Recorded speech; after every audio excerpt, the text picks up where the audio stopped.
Hello friend, Hindustan Unilever यानी कि HUL ने आज अपने क्वार्टर 4 के रिजल्ट डिक्लेयर किए हैं, तो उसे डिटेल में समझ लेते हैं। वैसे जो रिजल्ट्स आए हैं वो मार्केट शुरू होने के बाद ही आए हैं, और अगर हम स्टॉक देखेंगे तो स्टॉक में थोड़ा सा नेगेटिव इम्पैक्ट भी देखने को मिल रहा है। तो रिजल्ट को डिटेल में देख लेते हैं। वैसे आज जो बोर्ड की मीटिंग हुई है उसमें कंपनी ने 24 रुपीज़ का डिविडेंड भी डिक्लेयर किया है। तो चलिए आगे बढ़ते हैं। ये जो नंबर्स है वो स्टैंड अलोन नंबर्स है और वैल्यू करोड़ में है। शुरुआत करते प्रोडक्ट सेल्स की रिगार्डिंग। तो मार्च क्वार्टर में जो प्रोडक्ट सेल्स हुआ है वो 15,000 करोड़ का हुआ है। वही लास्ट ईयर मार्च क्वार्टर में 14,693 करोड़ का प्रोडक्ट सेल्स हुआ था। तो प्रोडक्ट सेल में 2% का इंक्रीज हमें सालाना आधार पर देखने को मिल रहा है। वही दिसंबर में प्रोडक्ट सेल्स हुआ था 15,195 करोड़ का। यहाँ पर दिसंबर में फ्लैट नंबर देखने को मिल रहे हैं, 1% की गिरावट है एक्चुअली।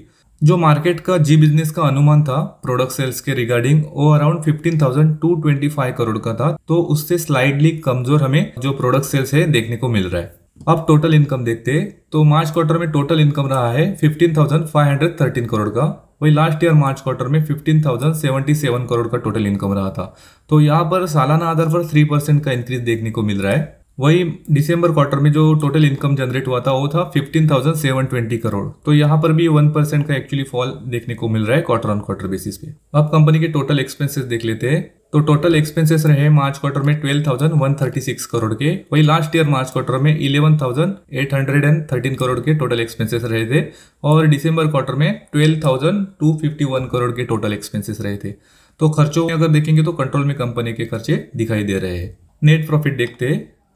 तो मार्च क्वार्टर में कंपनी का नेट प्रॉफिट रहा है 2,493 करोड़ का। वही लास्ट ईयर मार्च क्वार्टर में 2,406 करोड़ का नेट प्रॉफिट रहा था। यहाँ पर नेट प्रॉफिट में भी 4% का इंक्रीज हमें सालाना आधार पर देखने को मिल रहा है। अगर मार्केट में जी बिजनेस का अनुमान देखेंगे नेट प्रॉफिट का तो वो लगभग 2,470 करोड़ का था, तो उससे स्लाइडली बेटर हमें नेट प्रॉफिट इस क्वार्टर में आते हुए दिखाई दे रहे हैं। दिसंबर क्वार्टर में नेट प्रॉफिट देखेंगे तो 3,001 करोड़ के थे। तो यहाँ पर 17% का डिक्रीज फॉल हमें देखने को मिल रहा है। उसका जो रीजन है यहाँ पे देख सकते हैं, जो एक्सेप्शनल आइटम का 509 करोड़ का जो दिसंबर क्वार्टर में प्रॉफिट शो किया था कंपनी ने, उसके वजह से दिसंबर क्वार्टर में नेट प्रॉफिट बढ़ के हमें दिखाई दे रहा था। तो चलिए आगे बढ़ते और कंपनी का बेसिक EPS भी देख लेते।